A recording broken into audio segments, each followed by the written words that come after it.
मैं दिल्ली से चलकर आया हूं, लेकिन ये बड़ी बात नहीं है।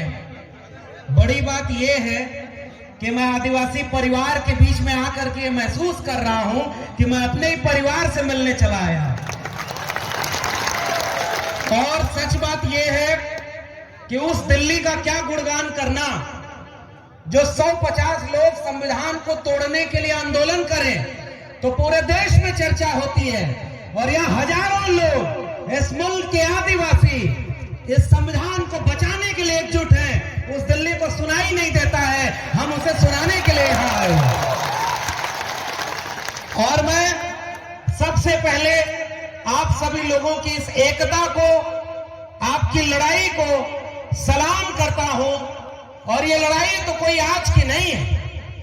हम लोगों को तो पढ़ने लिखने का मौका मिला तो हम लोग भी गलत इतिहास पढ़ते थे। जब भी यहां लोग बता रहे थे कि जहां हम खड़े हैं ये बेड़का जगह है, और इसे बदल करके कैसे बेड़ेश्वर धाम किया गया है और वहां नए नए मंदिर बन गए हैं। ये गलत कर दिया, हमारे इतिहास पर अपना इतिहास आरोपित कर दिया। और हमारे लोग कह रहे थे कि हम इसे उनके नाम से नहीं बुलाएंगे, हम इन्हें अपने नाम से बुलाएंगे कि ये आज भी इस देश के मूल निवासियों की जमीन बेड़का है, और हम अपना इतिहास लिख करके उस इतिहास को गलत साबित करेंगे। और यही काम पूरे देश में हुआ है साथियों। आप तो जागरूक लोग हो, हम आपसे कोई नई बात कहने नहीं आए, हम तो आपसे मिलने आए और मिलकर जा रहे हैं। अभी देखा कई किलोमीटर तक लोग अभी पैदल चले आ रहे हैं, अपने पैसे से आ रहे हैं। ये बस में ट्रक में भर कर लाई गई पैसा देकर भीड़ नहीं है, ये अपने वजूद के लिए आई भीड़ है। तो हमारे पास तो ये मौका है, भंवर जी और तमाम लोगों ने ये मौका दिया कि हम आपसे हिम्मत लेकर जा रहे हैं। और जितनी भी कोशिश हमारी है दिल्ली में खड़े होकर ये बात कहेंगे और लड़ेंगे कि संविधान विरोधी तमाम लोग, यह बात आंख खोलकर देख लो कि इस मुल्क के SC, ST, OBC संविधान को मानने वाले भी एकजुट हो गए हैं और तुम्हें देश को बर्बाद नहीं करने देंगे। तो पहली बात यही कि साथियों एकजुट होने का वक्त है। मैं तो आदिवासी समाज से आता भी नहीं, मैं तो OBC समाज से आता हूं। OBC मतलब जानते हैं, और मुझे पता चला है कि इस कार्यक्रम में ढेर सारे OBC भी आए हुए हैं। और आपके बारे में तो हमें भी 2 साल पहले पता चल गया था कि जिन आदिवासियों को बनवासी करके तोड़ने की कोशिश हो रही थी, 7-8 साल पहले उस आदिवासी परिवार ने एकजुट होकर सबको जोड़ने की कोशिश कर ली, और आपने क्रांति कर दी है भाई। मैं आपको सलाम कर रहा हूं। और आपने जो 2 विधायक जिताए उनमें से एक तो हमारे पिछले दिनों दिल्ली गए थे, अपने विद्यार्थियों को, अपने इलाके के छात्रों को एरोप्लेन में लेकर के पूरा दिल्ली घुमाया कि जागो और पढ़ाई करोगे तो एक दिन दिल्ली पर तुम कब्जा भी कर लोगे, ये कहने की बहुत जरूरत है। और ऐसे वक्त में ले आए हैं वो दिल्ली जब इस देश में एक प्रधानमंत्री ऐसा बैठा है जो पहले जब चुनाव लड़ रहा था तो वादा क्या किया था कि वो बेच रहे हैं भारत को, मैं चैन से कैसे सो जाऊं, सौगंध मुझे इस मिट्टी की, मैं देश नहीं बिकने दूंगा। बोला था ना, आप लोग भी सुने थे ना कि देश बेचेगा नहीं, न खाऊंगा और न खाने दूंगा, ये नारा लगाया था ना। अब जब प्रधानमंत्री बन गया तो 8 साल में क्या कर रहा है? पहले रेल बेच दिया, फिर बैंक बेच दिया, फिर LIC बेच दी, फिर BSNL बेच दिया, हमारी जल जंगल जमीन को बेच दिया, हमारी शिक्षा में 13 पॉइंट रोस्टर ले आया था कि हमारे प्रोफेसर भी न बन पाए, और कहा हवाई जहाज वालों को, हवाई चप्पल वालों को हवाई जहाज में चलाएंगे, हवाई जहाज भी बेच दिया। पूरा देश बेचते बेचते अपने दोस्त को दुनिया का दूसरा अमीर आदमी बना दिया और पूरे देश को नीलाम कर दिया है। ऐसे वक्त में हम खड़े हैं, तो मैं तो ऐसे क्रांतिकारी लोगों को सलाम कर रहा हूं। आपने ऐसा विधायक चुना जो आपके विद्यार्थियों की शिक्षा की चिंता करता है। मैं तो उत्तर प्रदेश का रहने वाला हूं। वहां जो विधायक और सांसद दिल्ली और उत्तर प्रदेश में हैं, वो स्कूल और विद्यालय की चिंता नहीं कर रहे, वो शौचालय और देवालय की चिंता कर रहे हैं और रोज उनको लड़वाते हैं। अब एक बात बताओ, आप इस मुल्क के मूल निवासी कौन? ये हम लोग हैं ना। मैं ओबीसी समाज से आता हूं और एक ही बात, दो बात कहने आया हूं। पहली बात तो शिक्षा की करने आया। मैं दिल्ली विश्वविद्यालय में पढ़ाता हूं और पता है अभी परमानेंट प्रोफेसर नहीं हूं, टेम्परेरी हूं। टेम्परेरी मतलब समझ रहे हैं? वो वाला टेम्परेरी नहीं जिसमें प्रधानमंत्री भी टेम्परेरी होता है, 5 साल बाद उसको चुनाव लड़ना होता। और वो ऐसे बन गया जैसे लग रहा है पूरा देश उन्हीं का है और देश बेच दो। हम लोगों को अब परमानेंट नहीं किया जा रहा। जानते हैं क्यों? जब तक इस देश के SC ST और OBC, अभी हमारे पूर्व के विधायक साहब बोल रहे थे ना, जो नीचे था उसको ऊपर करना है और ऊपर वाले को। और मुझे पता चला कि बेड़का जहां पर यह कार्यक्रम हो रहा है, देश में बुलडोजर चल रहा है संविधान के ऊपर और लोगों को घरों को गिरा रहा है। बेड़का में कुछ दिन पहले बुलडोजर चल रहा था जमीन बराबर करने का, चल रहा था ना। हम भारत के संविधान को आगे रखकर इस देश की जाति व्यवस्था, जिसमें कोई मुख से पैदा हुआ, कोई भुजाओं से पैदा हुआ और अपने को ऊपर रख करके देश को बर्बाद किया, हम इस देश के SC ST OBC आज आओ संकल्प लें कि एक बराबर जमीन बनाएंगे और कोई बड़ा और कोई छोटा इस देश को नहीं होगा। भाई, इस देश को बनाया हमने, इन बंजर जमीनों को उपजाऊ बनाया हमने। और हमारे पुरखों की तो तस्वीर लगी है साहब, बाबा साहब डॉक्टर अंबेडकर और बिरसा मुंडा, टंटिया मामा, जयपाल सिंह मुंडा, सिद्धू कानू, तिलका माझी। अगर ये न होते तो ये देश ऐसा कभी नहीं बनता। यह बात मैं आपसे कहने आया हूं कि हमारे पुरखों ने यह लड़ाई लड़ी। और मैं पहली ही अपील आपसे कर रहा हूं साथियों, बहुत सारे लोग बोलने को हैं। इस देश के सबसे पुराने इलाकों में से एक, सबसे पुराने बाशिंदे आप हैं ना, और आपने इस मुल्क को बनाया है ना। तो एक बात बताइए, आपके बच्चों के भविष्य को अगर कोई बर्बाद कर रहा है तो आप उसे बर्बाद होते देखेंगे क्या? क्या अपने बच्चों के भविष्य को बर्बाद करने देंगे क्या? अरे भाई, इस देश में जिनको आपने बड़े बड़े नेता बनाया, वो रोज मंदिर मस्जिद, हिंदुस्तान पाकिस्तान और हिंदू मुस्लिम में पूरे देश में दंगा करवा रहे हैं। और हमारे बच्चों की स्कूल विश्वविद्यालय सब निजी हाथों में बेच दिया ताकि हमारे आपके घरों के बच्चे न पढ़ पाए। इसलिए इस देश के मूल निवासी भाइयों, मैं आपसे एक अपील, एक गुजारिश करने आया हूं। भूखे रहना, प्यासे रहना, एक कपड़ा कम पहनना, आप घर में एक रोटी कम बनाना, लेकिन हाथ उठाकर बताओ, आप अपने बच्चों को पढ़ाओगे कि नहीं पढ़ाओगे? स्कूल भेजोगे कि नहीं भेजोगे? आप सब कुछ सह लेना, लेकिन अपने बच्चों को स्कूल भेजना। बाबा साहब डॉक्टर अंबेडकर ने एक बात कही थी, जिस दिन इस देश में मंदिर जाने वाली भीड़ स्कूल जाने लगेगी, उस दिन इस देश में क्रांति हो जाएगी और इस देश को कोई गुलाम नहीं बना पाए।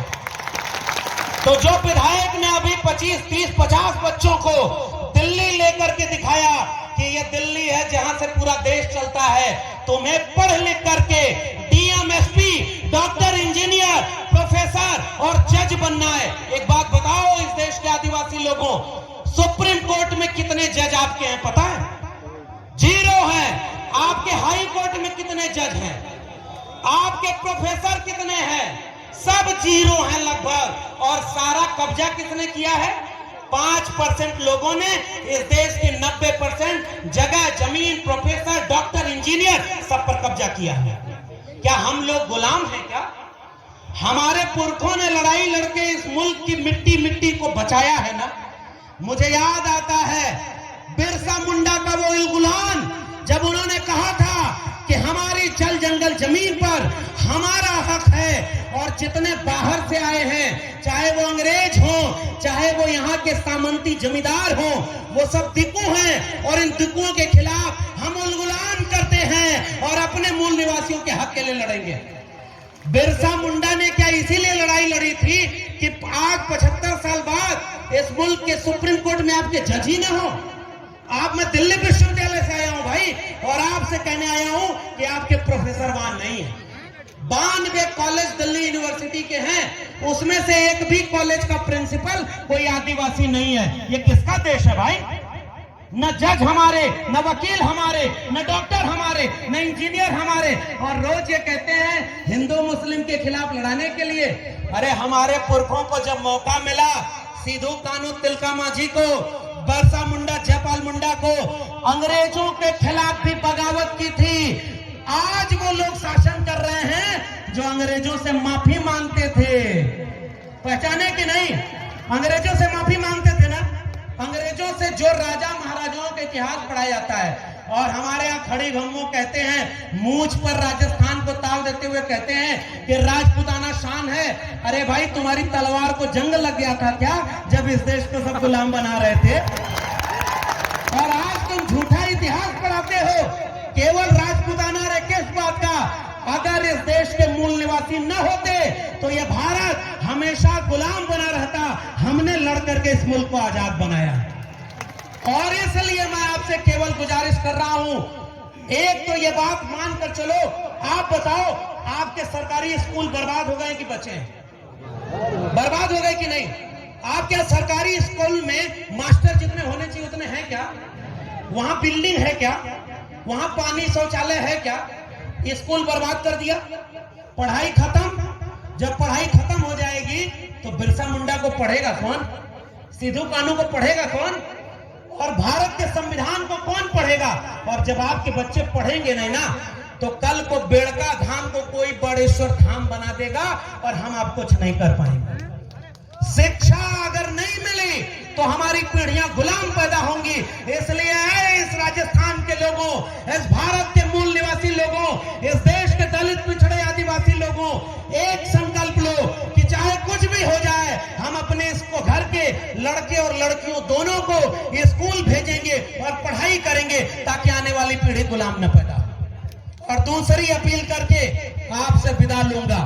वो दूसरी अपील केवल इतनी है कि एक चीज, डॉक्टर अंबेडकर को हम क्यों मानते हैं? अभी एक गाना बज रहा था, आनंद राय साहब बैठे हुए हैं, हम लोग बहुत पहले इनको सुनते थे कि भाई मध्य प्रदेश में कोई घोटाला हुआ, वहां वो विसल ब्लोअर हैं, जान जोखिम में लेकर के लड़ाई लड़े, और पता चला जो घोटाला करते रहा वो अमीर बनते रहा, देश को बेचते रहा, और हमारे लोगों का हक खत्म हो गया ना। इसलिए दूसरी और आखिरी अपील, हम बाबा साहब को क्यों मानते हैं? क्योंकि उन्होंने भारत का संविधान दिया। बिरसा मुंडा के बाद अगर हम सबसे ज्यादा पढ़ने लिखने वाले, मैं तो ओबीसी समाज से आता हूं, लेकिन मैं तो सीना ठोक के कहता हूं, अगर बिरसा मुंडा और जयपाल सिंह मुंडा न होते, संविधान सभा में जयपाल सिंह मुंडा खड़े होकर न बोले होते कि हम सिंधु घाटी सभ्यता के वारिस हैं, हम इस देश के मूल निवासी हैं और इसकी जल जंगल जमीन पर पहला हक हमारा है, तब ये भारत न बनता। इसलिए जो संविधान बना, बाबा साहब अंबेडकर, ज्योतिबा फूले और साहू जी महाराज से लेकर के बिरसा मुंडा, जयपाल मुंडा, सबने मिलकर एक ऐसा भारत बनाया, एक ऐसा संविधान बनाया जिससे हम सब बराबर हैं।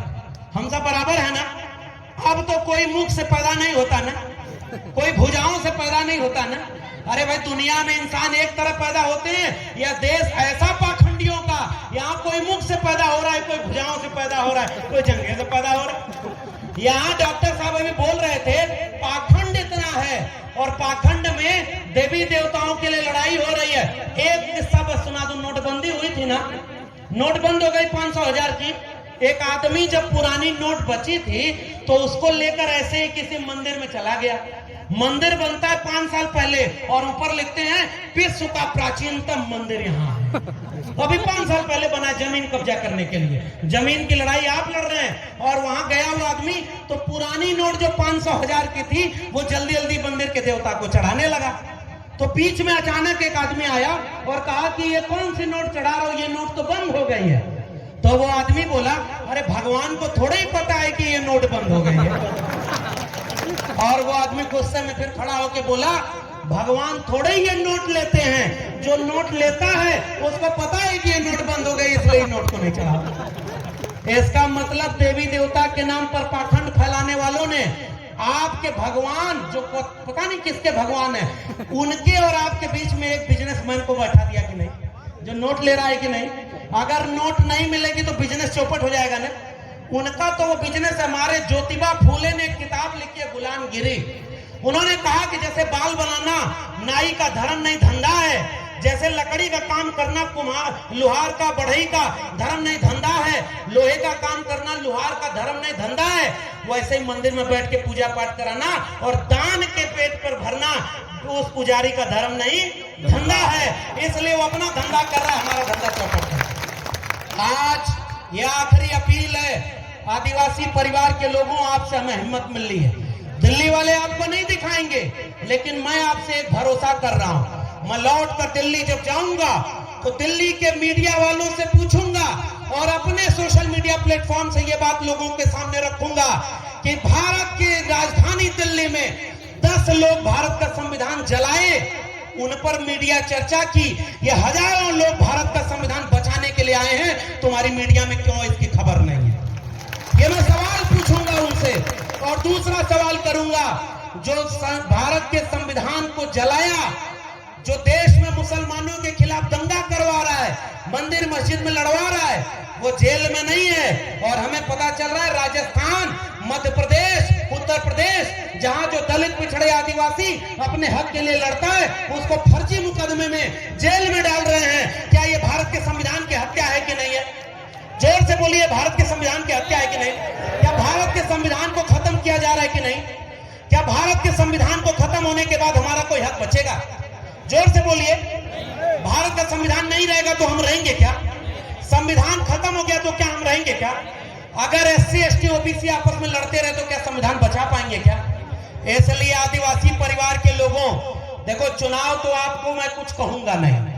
आपने 2 विधायक ऐसे चुन दिए हैं, एक कह रहा है बराबर करना है और दूसरा अपने बच्चों को पढ़ाने के लिए दिल्ली ले जा रहा है। अब मुझे और नहीं कहना है, लेकिन इतनी गुजारिश करूंगा, अगली बार चुनाव आए तो ऐसे विधायकों से विधानसभा भर देना जो आपके बच्चों का भविष्य बना ले।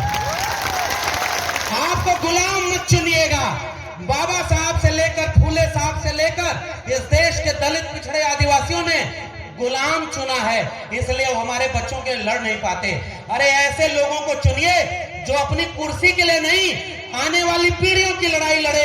एक काम वो करिएगा। और दूसरी अपील, जब भी जरूरत पड़े, इस देश में OBC समाज से आता हूं और OBC समाज के लोग जहां भी होंगे, मैं उनसे एक बात कह रहा हूं, प्रकृति पूजा हम भी करते हैं। OBC समाज में कोई पाखंड, कोई पुजारी की जगह ही नहीं।